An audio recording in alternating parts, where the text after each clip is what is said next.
Devil cinema ನಿರ್ಮಾಪಕರ ಪರವಾಗಿ ನಿಂತ್ಕೊಂಡು ಅವ್ರಿಗೆ ಕಷ್ಟನ ನಿವಾರಣೆ ಮಾಡುವಂಥ ಸಂದರ್ಭ ಬಂದರೆ, ಅಂದರೆ ಪೆರೋಲ್ ಮೂಲಕ ಆದರೂ ಪರವಾಗಿಲ್ಲ, ನಾವು ಕರ್ಕೊಂಬರ್ತೀವಿ ಒಂದು ವೇಳೆ ಅಪರಾಧಿ ಅಂತ ಆದರೆ ಅನ್ನುವಂಥ ಮಾತು ಹೇಳಿದ್ರಿ. ಸೊ ಅದೇ ರೀತಿ ಇನ್ನು ಉಳಿದ ನಿರ್ಮಾಪಕರುಗಳಿಗೂ ಕೂಡ ಅವ್ರ ಸಿನಿಮಾಗಳು ಕೂಡ ಗೊತ್ತಿಲ್ಲದೆ ಶುರು ಆಗಿರ್ಬೋದು, ಎಷ್ಟೋ ಸಿನಿಮಾ ಶೂಟಿಂಗ್ ಶುರು ಆಗಿರ್ಬೋದು. ಸೊ ಅವ್ರ ಪರವಾಗೂ ತಾವು ನಿಲ್ತೀರಾ ಅಥವಾ ಹೇಗೆ ಸರ್? ತಮ್ಮ ಮಾಧ್ಯಮಗಳನ್ನು ಕಣ್ತಪ್ಪಿಸಿ ಯಾವುದೇ ಚಿತ್ರೀಕರಣ ನಡೀತದೆ ಅಂತ ನಾನೇನು ಅಂದ್ಕೊಂಡಿಲ್ಲ ಮೇಡಮ್.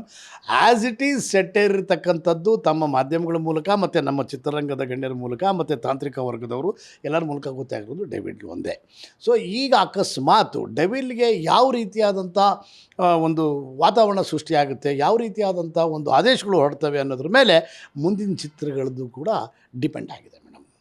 ಇನ್ನೊಂದು, ನಿರ್ಮಾಪಕರ ಸಂಘದ ಅಧ್ಯಕ್ಷರಾಗಿ ನೀವು ಇದಕ್ಕೆ ರಿಯಾಕ್ಷನ್ ಕೊಡಲೇಬೇಕು. ಏನಂದರೆ ದರ್ಶನ್ ಅವರ ಅಭಿಮಾನಿಗಳು ಸೋಷಿಯಲ್ ಮೀಡಿಯಾದಲ್ಲಿ ಏನು ಹೇಳ್ತಾರೆ, ಒಂದು ಕ್ಯಾಂಪೇನ್ ಶುರು ಮಾಡಿದ್ದಾರೆ. ಅಂದರೆ ನಮ್ಮ ಡಿ ಬಾಸು ಇದರಿಂದ ಹೊರಗಡೆ ಜೈಲಿಂದ ಹೊರಗಡೆ ಬರೋ ತನಕ, ಬಂದು ಸಿನಿಮಾ ಮಾಡೋ ತನಕ, ಸಿನಿಮಾ ರಿಲೀಸ್ ರೆಡಿ ಆಗೋ ತನಕ, ಸಿನಿಮಾ ಥಿಯೇಟ್ರಿಗೆ ಬರೋವರೆಗೂ ಯಾವೊಬ್ಬ ನಾಯಕನ ಸಿನಿಮಾಗಳನ್ನು ಕೂಡ ನೀವು ಥಿಯೇಟ್ರಿಗೆ ಹೋಗಿ ನೋಡಬಾರ್ದು ಅಂತ. ಸೊ ಅವ್ರ ನಾಯಕನ ಸಿನಿಮಾಗಳನ್ನ ನೋಡದೇ ಇದ್ರೂ ಪರವಾಗಿಲ್ಲ, ಬೇರೆ ಸ್ಟಾರ್ಗಳ ಅಭಿಮಾನಿಗಳನ್ನು ಕೂಡ ಅಥವಾ ಸಿನಿಮಾ ಪ್ರೇಮಿಗಳನ್ನ ನೀವು ಸಿನಿಮಾ ನೋಡೋಕೆ ಹೋಗಬೇಡಿ, ನಮ್ಮ ಬಾಸ್ ಸಿನಿಮಾ ಬರೋವರೆಗೂ ಅಂತಂದು ಹೇಳಿದ್ರೆ ಬೇರೆ ಬೇರೆ ಸಿನಿಮಾಗಳಿಗೆ ಎಷ್ಟು ದೊಡ್ಡ ಹೊಡೆತ ಬೀಳುತ್ತೆ ಸರ್. ಸೊ ಒಂದು ಜವಾಬ್ದಾರಿಯುತ ಸ್ಥಾನದಲ್ಲಿ ಕೂತಿರುವ ನಿರ್ಮಾಪಕರ ಸಂಘದ ಅಧ್ಯಕ್ಷರಾಗಿ ಇದಕ್ಕೆ ಏನು ಹೇಳ್ತೀರಿ ತಾವು ಅಂತ? ಮೇಡಮ್, ಅವರ ಏನು ಅಭಿಮಾನ ಏನಿದೆಯಲ್ಲ, ದರ್ಶನ್ ಅವ್ರ ಬಗ್ಗೆ ಇರತಕ್ಕಂಥ ಅಭಿಮಾನವನ್ನು ನಾನು ಪ್ರಶ್ನೆ ಮಾಡೋದಕ್ಕೆ ನಮ್ಮದು ಯಾವುದೇ ರೈಟ್ಸ್ ಇಲ್ಲ.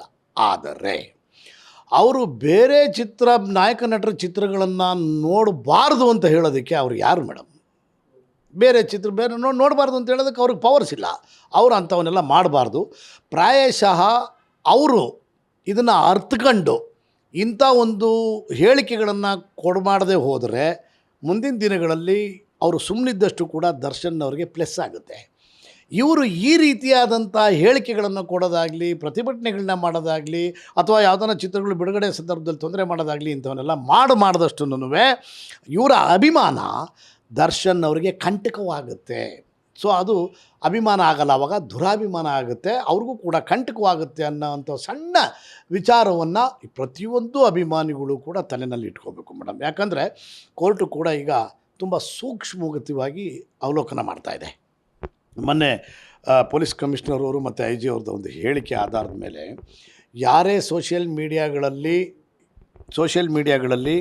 ಏನಾದರೂ ಅಕಸ್ಮಾತು ಜೋರಾಗಿ ಮಾತಾಡೋದು, ಅಥವಾ ಅವರ ಪರ ವಹಿಸಿದವ್ರ ಬಗ್ಗೆ ಮಾತಾಡೋದು, ವಿರೋಧ ವ್ಯಕ್ತಪಡಿಸಿದವ್ರ ಬಗ್ಗೆ ಮಾತಾಡೋದು, ಇಂಥವನ್ನೇನ ಮಾಡೋದಲ್ಲಿ ಅವ್ರನ್ನ ಸೂಕ್ಷ್ಮಗತಿನಲ್ಲಿ ಸ್ಟಡಿ ಮಾಡಿಬಿಟ್ಟು ಅವ್ರ ವಿರುದ್ಧ ಯಾವ ರೀತಿ ಕಾನೂನಿನ ಕ್ರಮ ಕೈಗೊಳ್ಬೋದು ಅನ್ನೋದನ್ನು ಕೂಡ ನೀವು ಅಬ್ಸರ್ವ್ ಮಾಡ್ತಾಯಿರ್ರಿ ಅಂತಕ್ಕಂಥ ಒಂದು ಹೇಳಿಕೆಯನ್ನು ಕೂಡ ಕೊಟ್ಟಿದ್ದಾರೆ. ಅಧಿಕೃತವಾಗಿ ದಾಖಲೆನೂ ಕೂಡ ಹೊರಗಡೆ ಬರುತ್ತೆ, ಅಂದರೆ ಅಧಿಸೂಚನೆ ಹೊರಗಡೆ ಬರುತ್ತೆ.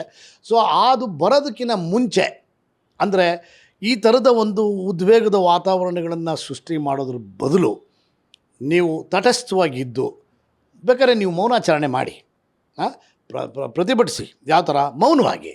ಆದರೆ ಇನ್ನೊಬ್ಬ ನಾಯಕ ನಟನ ಚಿತ್ರಗಳನ್ನು ಮಾಡಬೇಡಿ ಅಂತ ತಾಕೀತು ಮಾಡೋದಿದೆಯಲ್ಲ, ಇದು ಕೂಡ ಅಕ್ಷಮ್ಯ ಅಪರಾಧ ಆಗುತ್ತೆ. ಆಮೇಲೆ ಅದರ ವಿರುದ್ಧ ನಿರ್ಮಾಪಕರ ಸಂಘ ಆಗ್ಬೋದು, ಇಡೀ ಚಿತ್ರೋದ್ಯಮ ಆಗ್ಬೋದು, ಸೆಟದು ನಿಂತ್ಕೊಳ್ಳುತ್ತೆ ಮೇಡಮ್. ಗ್ಯಾರಂಟಿ ನ್ಯೂಸ್, ಸುದ್ದಿ ಖಚಿತ, ನ್ಯಾಯ ನಿಶ್ಚಿತ.